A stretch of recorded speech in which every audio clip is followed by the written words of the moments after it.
Մի հատ կասես ոնց են գետի ջրից Հեսա խմերի ջուրը ջուր եռա ու արդեն կլցնենք մնացած բաղադրիչները։ Ահա։ Իրա այդ հետևի մասը կտրում ենք ու մեջա դնում ենք սկզբում բամբակ։ Նենց ենք դնում, որ իրա մեջից բաներ չանցնի։ Ոնց որ ինքը ֆիլտր է դառնում, բնական։ Հետո ածուխ ենք դնում, որ այդ հոտն ու բակտերիաները Վերցնի իրան մաքրի։ Հա, մաքրի։ Հող լցնում ենք հող ավազ այտենց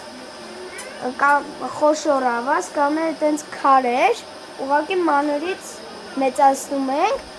որ երբ ջուրը սենց լցնենք իրա մեջ, այդ մեծ քարերը խոշոր մանրուքները իրա մեջ պայի, հող այդ ավազը մանր, իրա այդ մանրուքները Փոքրները պանի, ահա։ ածուխը այդ հոտն ու ոնց ասեմ, այդ բակտերիաները, իսկ բամբակն է այդ վերջի մնացորդները։ Իրա մեջ է, պամ ստանում ես մաքուր ջուր։ Երկրորդ տարբերակ կա։ Գալիս ես տատիկի տուն, Սանահինի մաքուր ջրի կրանքը բացում ես, խմում ես։